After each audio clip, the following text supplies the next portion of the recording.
And I remember starting off a group with about 15 men.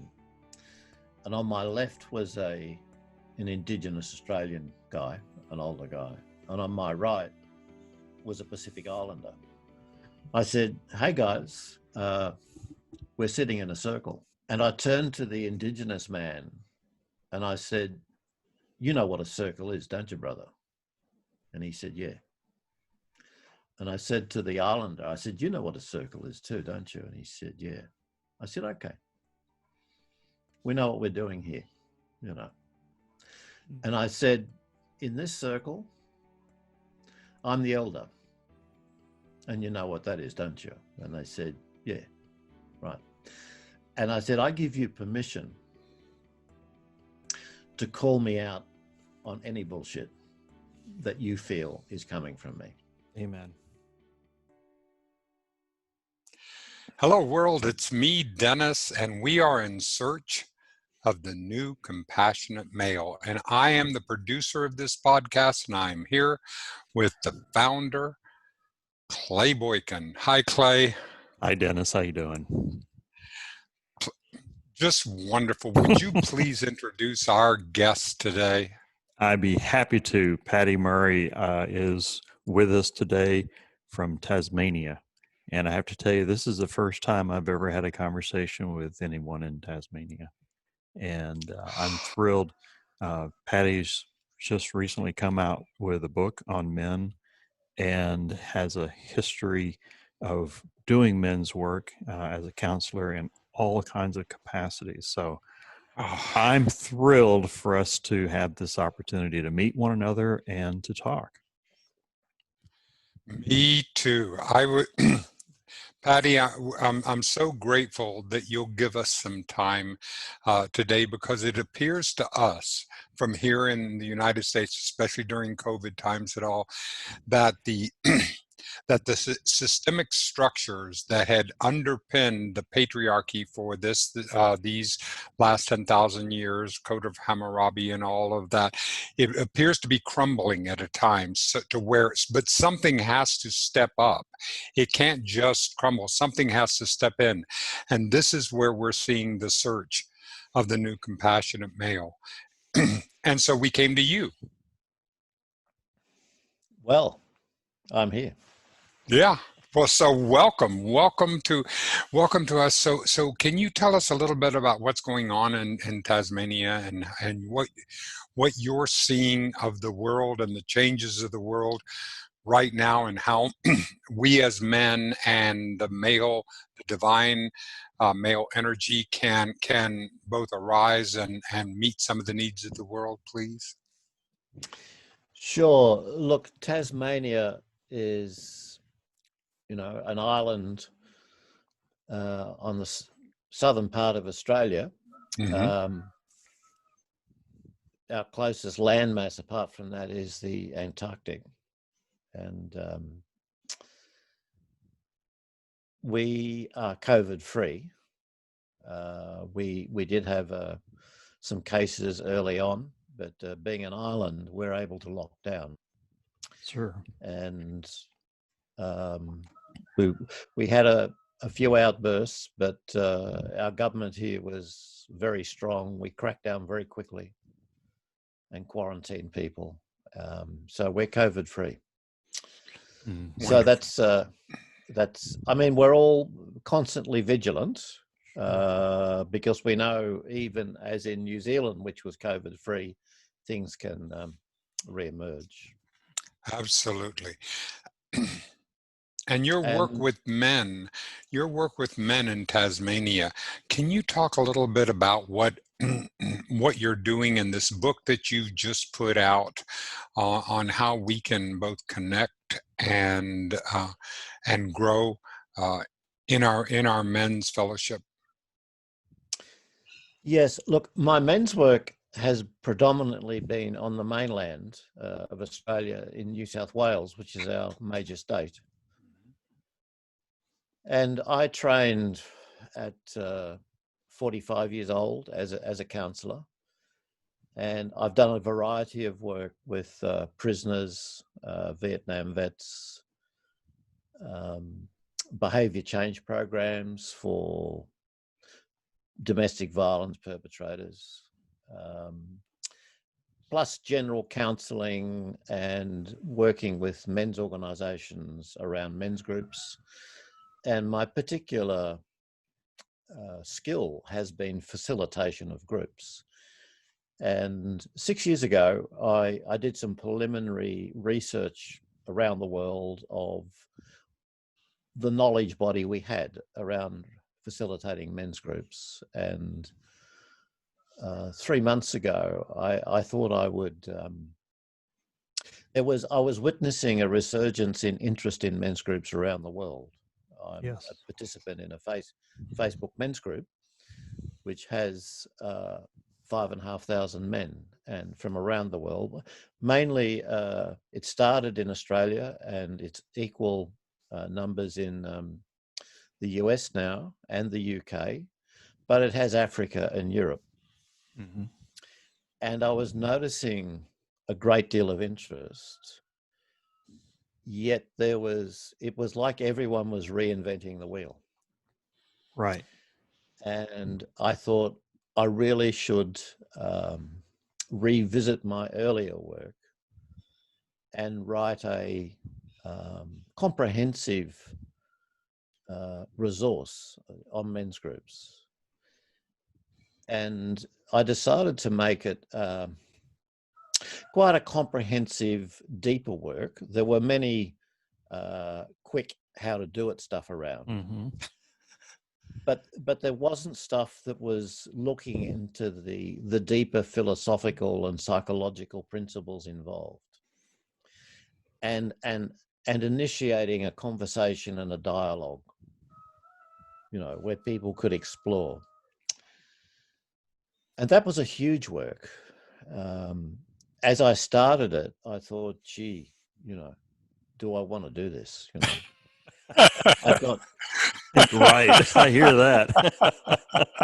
I've got, I'm a sourdough bread baking teacher. I've got chickens and vegetables, and I make things, And so I put the question out to what I call the ancestor group.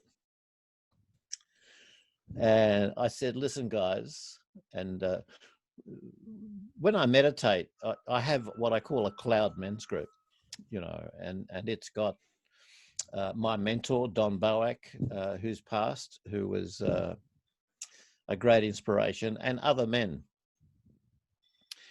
And I talk with them, So I said, guys, look, I need some direction here. I'm not really up for this unless it's really important, So I want you to let me know. And the answer came back very loud, very clear. We need you to do it, and we want it done well, and get on with it. Wonderful. So I said, okay, guys, And so I dived in, and it was an extraordinary journey, because I had to ask myself, who was speaking here? Yeah. What voice? And I realized that I was responding to that material success paradigm of trying to be all things to all people, Mm-hmm. and be slick and professional. And I thought, that's just so much bullshit, So you got over that. Yeah. Very nice. Hey, very few of us do. Right. Paddy, that is a great accomplishment. Yeah. So I thought, I can only speak from my depth and my voice. Whether it's opinions or facts or evidence, just let it out, Mm-hmm. I mean, and that was a great relief. Like I was saying, who gives a shit? People either take this on board or they don't, Yep. So, And in a recent podcast, I was speaking about my work with men, homeless men. I'd had built a very big project for homeless men with 200 men and about 1,000 men a year. And I ran that for about 3 years. And that was like being in a war zone, you know. I can imagine. What did you learn about yourself during that 3 years?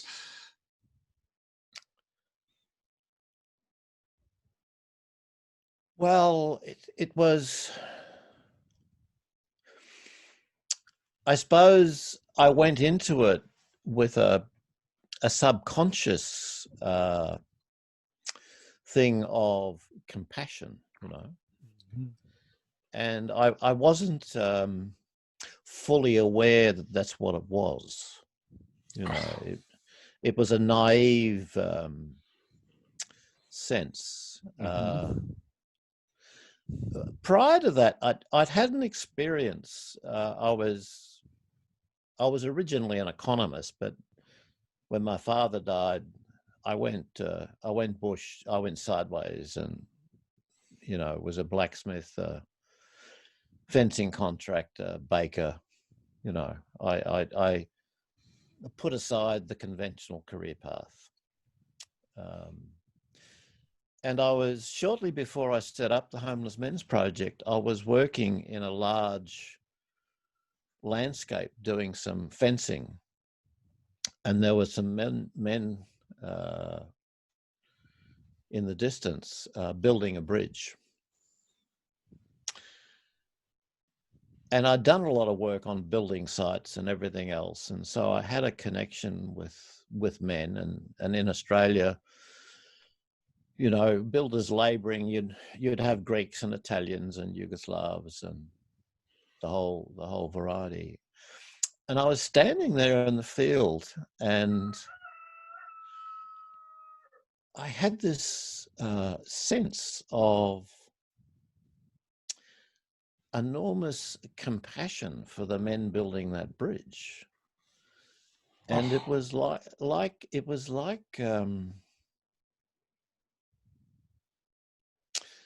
they're suffering, they're striving, they're wanting to provide, and giving it their utmost. And it was an extraordinary sense, you know. And I don't know where that came from, you know. It was, it just visited me, and so it was sort of like a revelation. And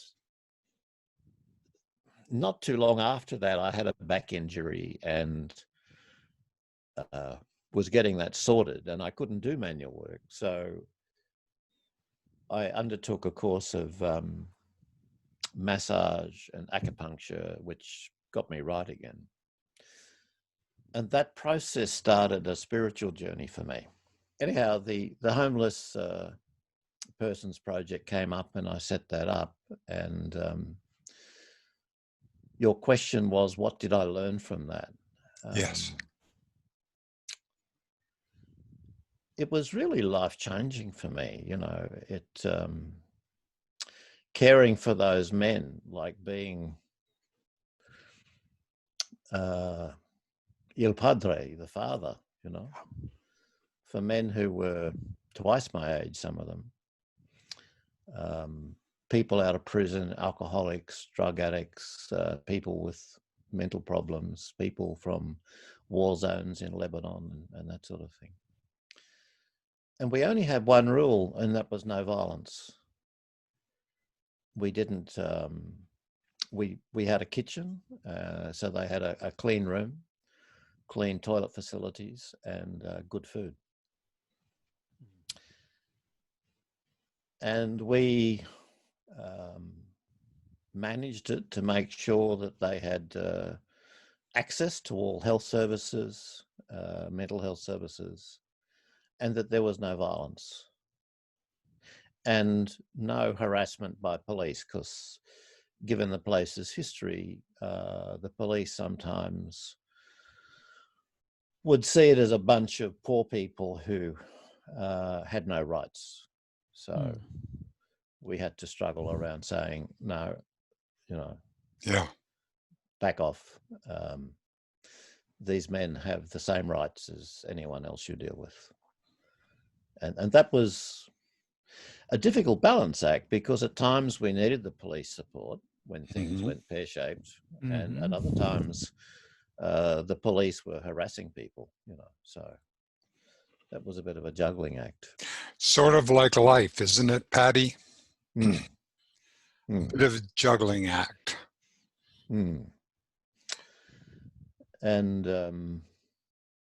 one story, I had one of the men there was a middleweight boxing champion, and I used to do the rounds at night, and when I came back, Les was there and offered me a beer, and I didn't drink when I was on duty, but I thought, oh well, I'll have a beer with him.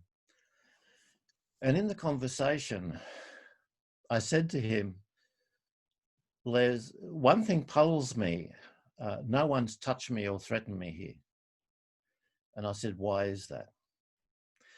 And Les looked at me and he said, well, we know you can handle yourself. And I thought, what is he talking about? He's a middleweight boxing champion, and he could have knocked me over like a feather.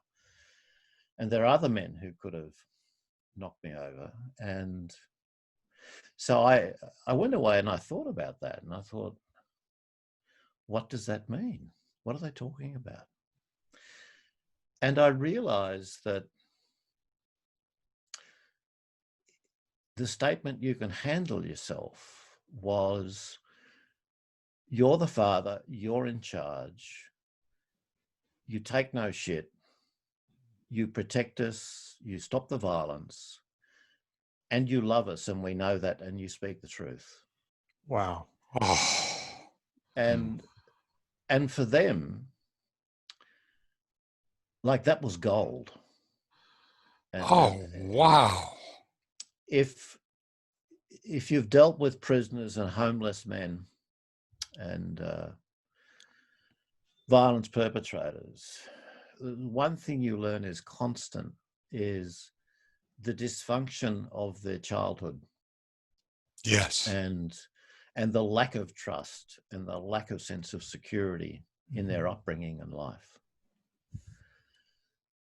So if they could find someone that they felt openly loved them and was honest and had no hidden agenda, that was gold.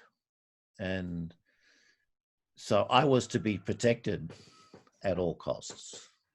So, Clay, you have, this is what your foundation of the men's circle, Paddy, it's like you're translating your experience to everything that Clay has brought about, that you've brought about, Clay, in the men's circle. I mean, trust was your big issue, and Right. trust of men, as you were talking about. Did you resonate with Paddy there? Absolutely. Paddy, from totally different parts of the world. Of course, I'm not dealing with prisoners in the depth of experience that you have, but it really resonated with me when you were talking about troubled childhood, lack of trust, not being able to connect with another man. I mean, just right down the line. And I'm really interested in, you would develop circles, or you develop men's groups, if you would, whether it's a subset of those out there. And I'm just curious how you came together and what kind of environment was it that you were creating in that group, and just how do you proceed through that? I know there's, different types of guys, and different circles need different, facilitation techniques, but, can you talk about that, son? well, yeah, there's special purpose groups, like Vietnam vets, the behavior change programs, prisoners, and then there's, you know, men's groups in the ordinary community, you know. Right.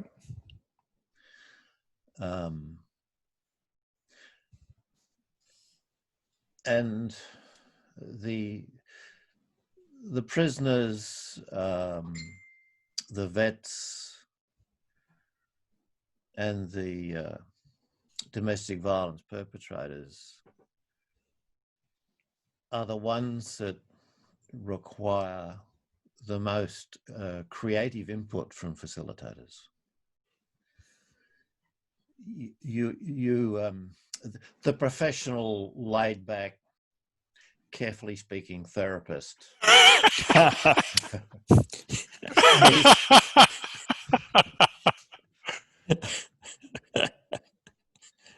it is, you know, just doesn't go down. Yes. So you have to be fully present. You have to be vulnerable.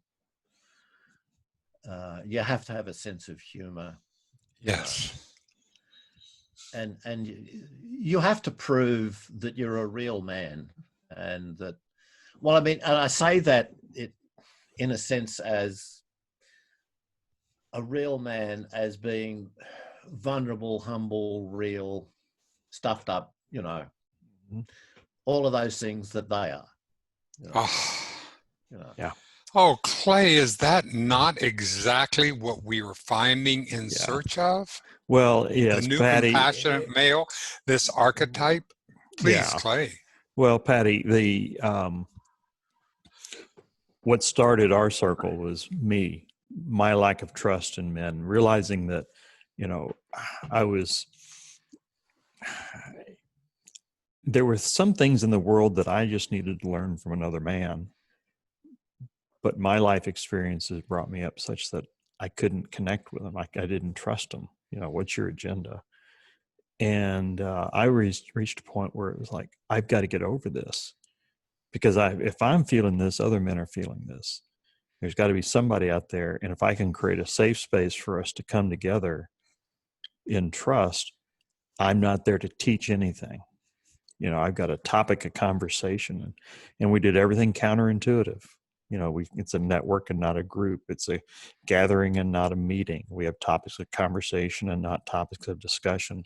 Everything to break down the conventional thinking and to create a safe space, because that's what I needed. And we organically learned, and we kind of grew from there. So it's somewhat different language, but I think it's really parallel and complementary to what you're talking about in this particular sense. Look, I remember sitting with a group, a multicultural group, violence perpetrators there, a mandatory program, which I designed because I'd done the government ones. They were pretty awful. So I designed my own program. And I remember starting off a group with about 15 men. And on my left was an Indigenous Australian guy, an older guy. And on my right was a Pacific Islander, you know. And then there were all sorts of, you know, Arab, European, Vietnamese people in the group. And we sat in a circle, you know, never a classroom, you know, right, within a circle. And I said, hey guys, we're sitting in a circle. And I turned to the Indigenous man and I said, you know what a circle is, don't you, brother? And he said, yeah. And I said to the Islander, I said, you know what a circle is too, don't you? And he said, yeah. I said, okay. We know what we're doing here, you know. And I said, in this circle, I'm the elder. And you know what that is, don't you? And they said, yeah, right. And I said, I give you permission to call me out on any bullshit, that you feel is coming from me. Amen. Because I'm only an elder if I can earn your respect in what I'm doing here, you know. So you have my permission, and in mandated programs, that's important. You know, I used to say to the guys, everyone here passes, okay? Day one. Everyone passes. So don't worry about having to please me. You can call me out on anything. I don't care what it is. And I'll respond, you know. And then I'd say something like, now let's get into it, guys, you know. And just, they became volunteers. And they felt cared for, they felt safe. And trusted, right? I mean, you were trusting a power greater than. Yeah, I mean, you were talking about where the communication comes from in the writing of your work, or the permissions you were giving. There, certainly in my life, and Clay, you've seen in your life, that there is a communication, that the universe is user friendly, that that we get an opportunity to be able to say there is something greater than we are, just in the sense of whatever, however you would define it, but then it comes in and it channels through you. Yeah, it is a channeling. And the men subconsciously know that. Yes. And that's where their trust is. They build it, Yeah. they get that trust and authenticity. The other thing I learnt to do in these special groups is to talk about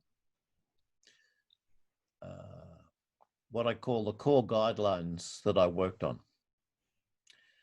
Because I realized that I presumed certain basic core ethics and guidelines that I based my work on. And I realized that, of course, that was presumptuous. I hadn't stated it to them. I hadn't shared that with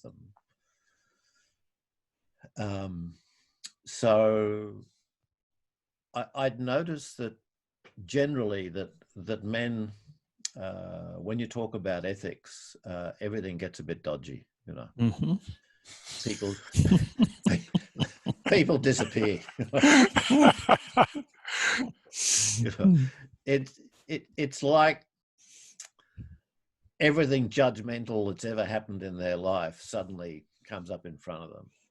You know, for me, it'd be the Monsignor in the local cathedral, telling boys not to be dirty and to keep their hands out of their pockets, and like every morality statement you've ever come across. Yes. And with the current sort of couple of decades of the negative media narrative about men, you know, violent, toxic, and that, you know, like men had, you know, disappeared into the trenches. It just wasn't safe. You know? So, and in a way, they had lost control of their own sense of ethics and their power to be a man of ethics, you know, defined by them, not by someone else, not by some Monsignor, not by some politician, not by some preacher, not by some feminist narrative, you know. What they felt as men was an ethical stance owned by them that they could stand up for. And I did a lot of research and stuff around ethics, and most of it was just of a scholarly nature. Most of it was just unintelligible. And I was heavily involved in Buddhism, and that was a comfortable spiritual framework for me. Yes. And I ended up one day, the core guidelines for living, or ethics, just came to me, and it was a simple 5-point statement. And it started as 1, we all have choices. 2, we're responsible for those choices. 3, we can choose to do things that are wholesome and positive for ourselves and others. 4, we can choose to avoid harm to ourselves and others. And 5, we can take up the challenge of refining and reflecting on how our thoughts and actions impacted in either a wholesome or harmful way on others. Wow. And that was it. Mm. So That's beautiful, Paddy. Paddy, that is so clear and cogent and like a scalpel cutting through all of the Gordian knot of this and that. Yeah. And so I'd say to these guys, look, before we start, I need to share with you the core guidelines or ethics that this course is based on. And if you can't accept this, then there's nothing you will gain from participating in this program, because it's the basis on which the program is run. And so I'll share that with you now, and we can talk about it as long as you like. And we'll see how that goes. So I would explain these 5 basic principles. And I'd say to them, guys, how we're doing with this, like, is this a fair set of things for living our lives? Do we accept and understand those? And every man would just say yes. You had a real cross cut of cultures sitting in that circle, in all those circles. Incredible. And I suddenly realized that they were hungry for something simple and positive as a guideline. They had never had that in their life. Yeah. And here was someone saying, hey, look, here's some simple stuff, this Yes. works. This is good. And you put the power in their hands. They have choice. Yeah. It's not imposed. No, you have choice. It's beautiful. Their ownership. I agree. How beautiful of you demonstrating that you were going to trust them and you were going to go first. You would be the one to offer the trust before they demonstrated anything.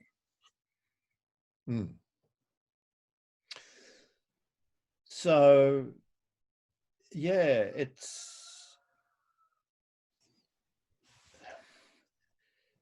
it's there, it can be done, and the men respond, like,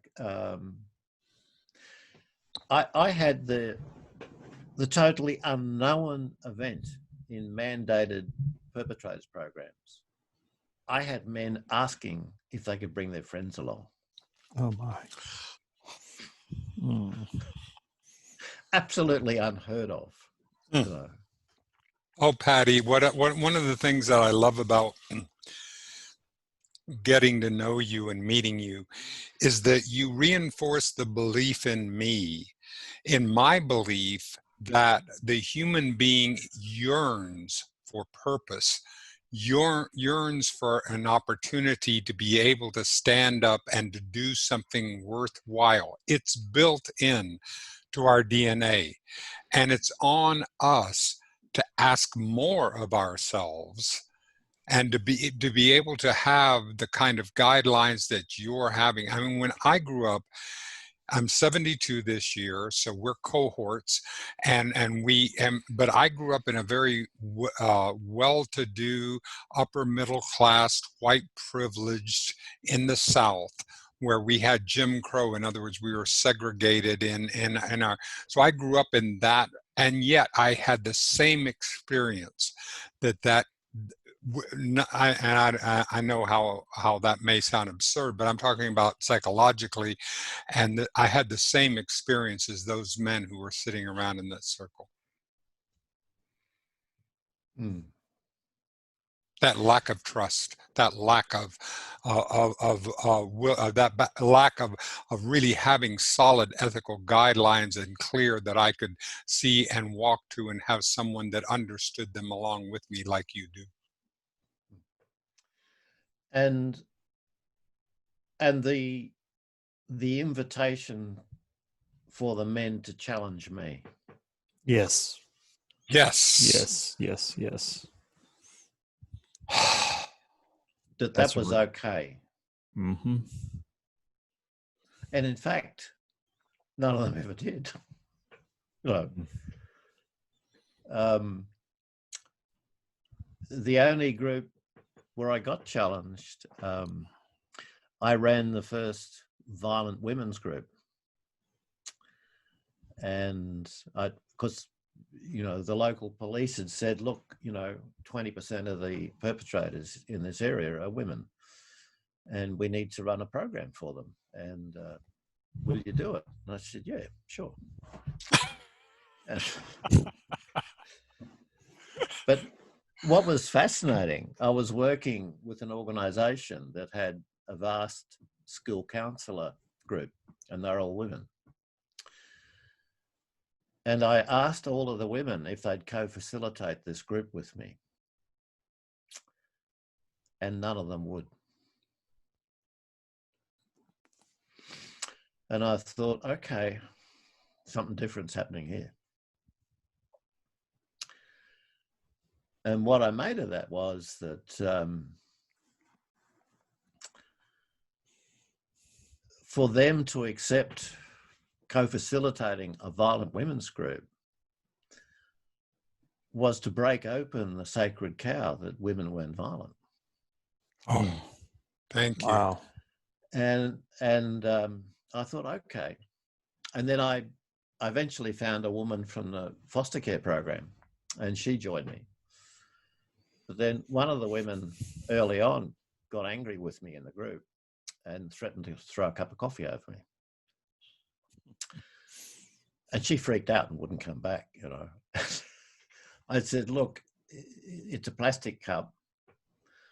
The coffee wasn't hot. And there would have been no harm, except me having to wash my clothes, And she didn't throw it anyhow. And so I had to search around for another woman to co-facilitate the group. And I found a woman doing a counselling program who was a theatrical agent.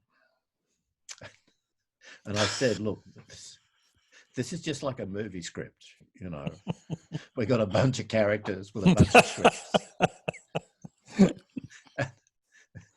And it's live, it's live, it's happening. And she was great, she didn't get freaked out. Oh, wonderful. But yeah, that was a pretty special program. So where are you going from here, Paddy? What is in your windshield? What are the things that you're curious about, that you're stepping into these these vistas, the things that are inkling for you? Well, before I diverged or segued into this stuff, the question I was responding to, well, in a sense, was what was the voice I was bringing to the men's group leadership? Exactly. And I realized in doing this other podcast that my words were the expression of all the men I had worked with. Yes. Yes. Oh,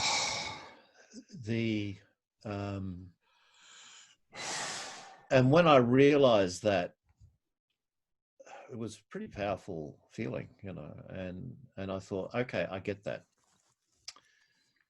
And because, where does this stuff come from? Mm-hmm. It wasn't an intellectual factory producing it in my head. I was drawing together concepts and languages to express stuff that I knew. And I knew it from the energetic reality of working with these men. And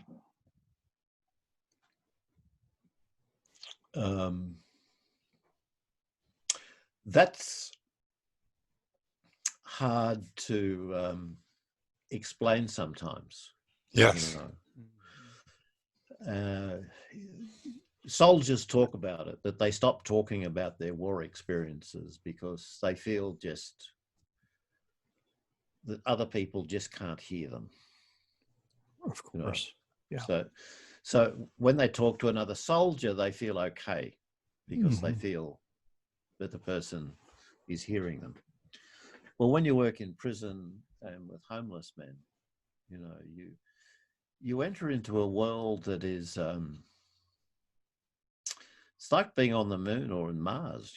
It's a different world,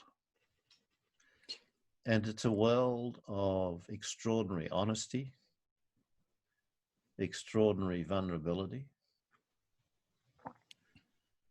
and where the men are just so grateful for honesty and kindness and compassion, Yes. and strength, yes. and courage. Yeah. One of the things in our circle that we talk about is, this is a safe space. No one's going to try and fix you. No one's going to try and judge you. This is a place where we can work to connect ourselves, our head and our heart, and then learn how to speak and get do-overs, because nobody's going to call. That's something a little bit different. Nobody's going to call you out or challenge what you've said, because we're trying to learn to speak. And it's very powerful experience to watch the evolution of men. When you were talking about you bringing, all the men that you'd connected with to that circle, it really, I can resonate with that, because when we have 20 guys in our circle, 20, 25, we tend to be, middle-aged and older. We have over 1,000 life years. If I add everybody's age up, 1,000 life years right there in that circle. And there's something that that would be beneficial to me, and if we can learn how to speak.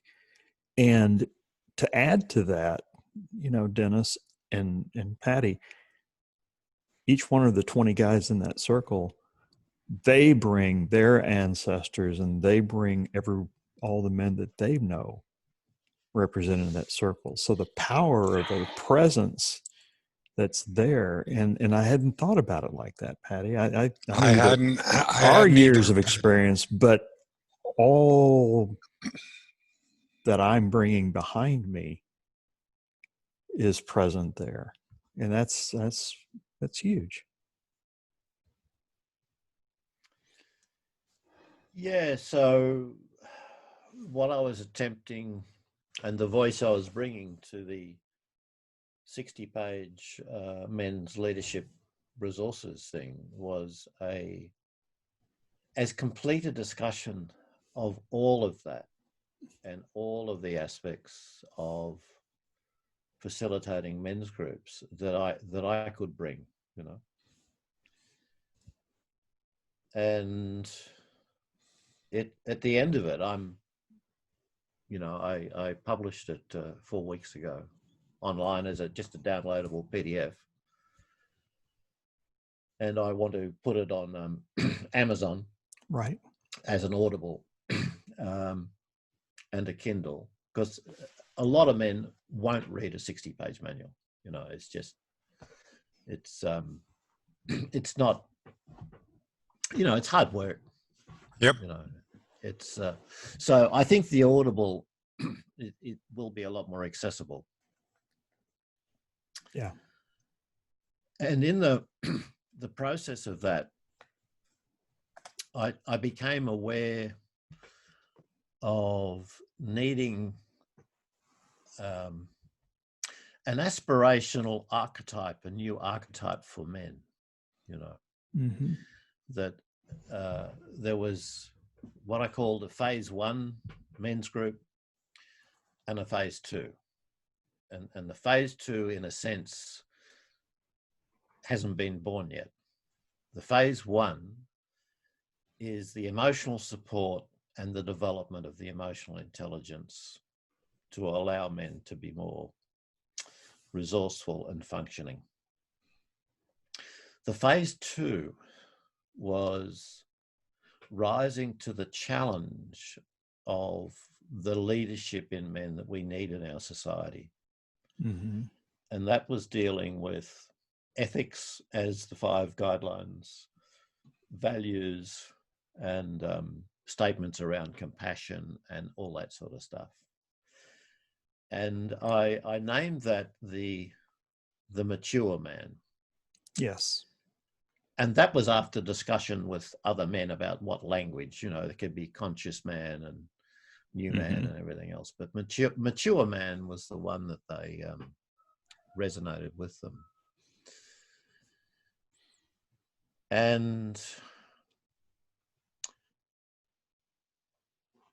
it was also, in my defining that, I was very keen to be clear of what I call the materialistic success type archetypes for men.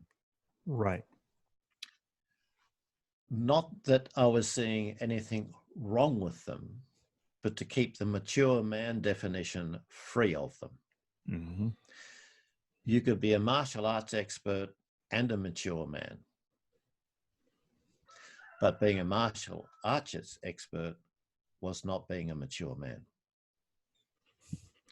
You could be a tantric sex warrior and a mature man, but a tantric sex warrior on its own had nothing to do with being a mature man. You could be a gym fitness freak and a mature man, but you couldn't be a gym fitness freak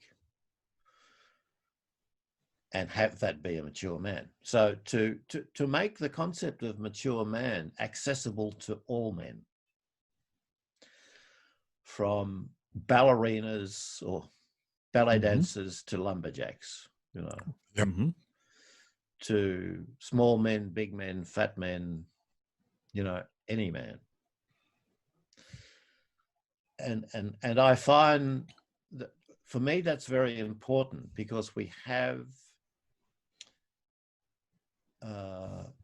many people or men touting coaching programs and performance programs that are still based on the old paradigm of the successful man. Yes.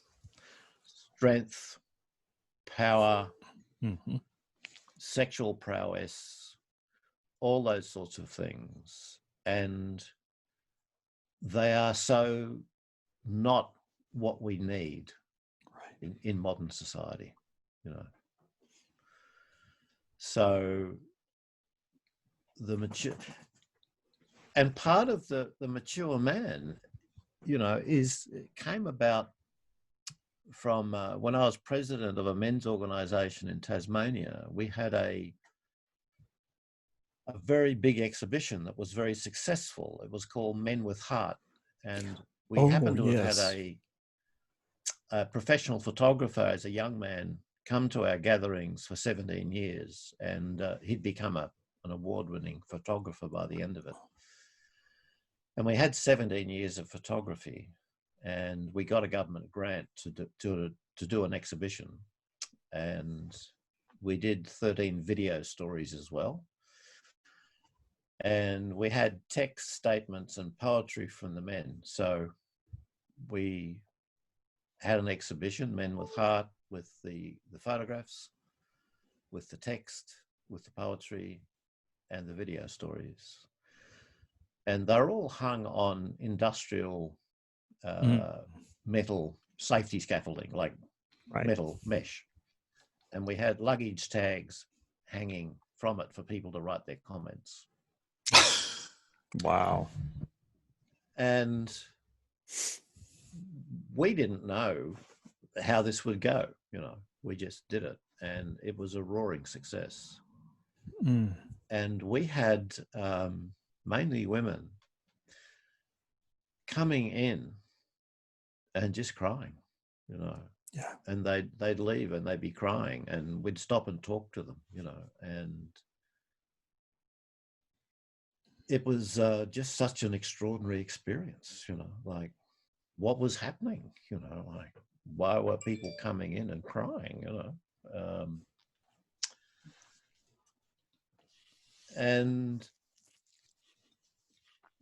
And that was a few years ago, right at the peak of the media narrative here and in the Western world, the toxic male narrative. Mm-hmm. And we had particularly women who had sons who were very distressed for their sons about all these negative stereotypes for men. And one of the women, who was a senior public librarian, you know, she had two boys, and one was about 30 and suffered from depression. And when there'd be a firestorm of this toxic masculine stuff, he'd go into massive depressive episodes, you know, like, and so, and they were just so relieved that here were some men who were showing intimacy, vulnerability, beauty, fatherhood, intimate writing, poetry, and men whose video stories just showed the total opposite of the media narrative. Yeah. No. And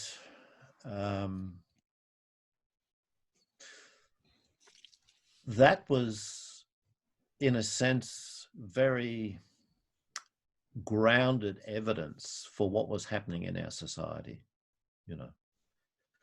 When you get these women and some men just crying, you know that something's happening, you know, like, you know. I think one of the things that I love so much about this is that here, Clay and I in Austin, Texas, can connect with you and learn so much from and with you, and to feel the commonality.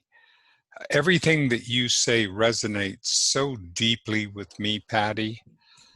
Your experience, it's just so comforting. When I was growing up, I felt like I was the one broken person. Everyone else had it together, but I didn't. And then to feel my heart break open when you speak is astonishingly beautiful.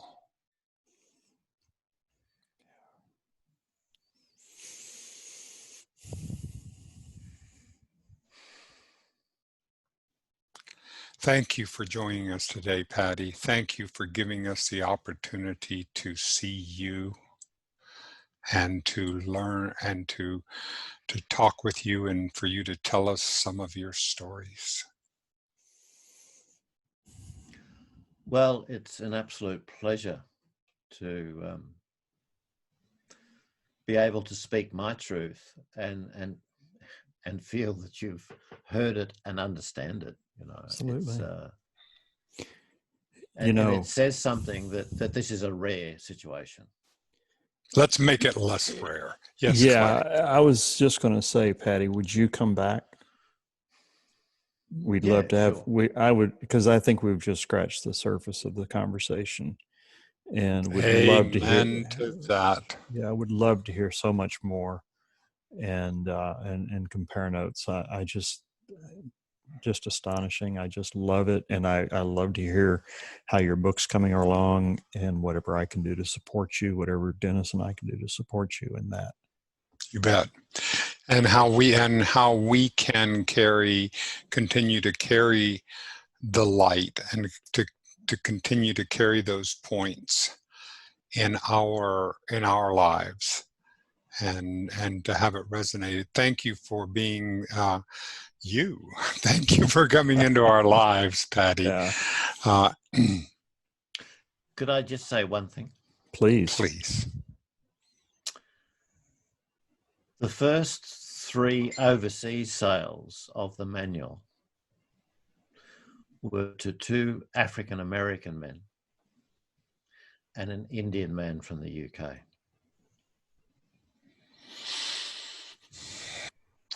And I was just flabbergasted. I mean, I never expected that sort of stuff to happen, you know. Those men were clearly searching for material on leadership, you know. You know that, Well, I just very quickly, my work in Africa echoes exactly what you're saying.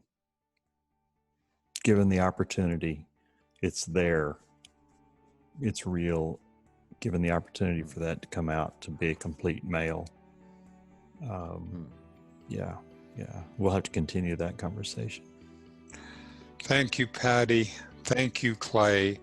And thank you, audience. And we will see you next time in search of the new compassionate male.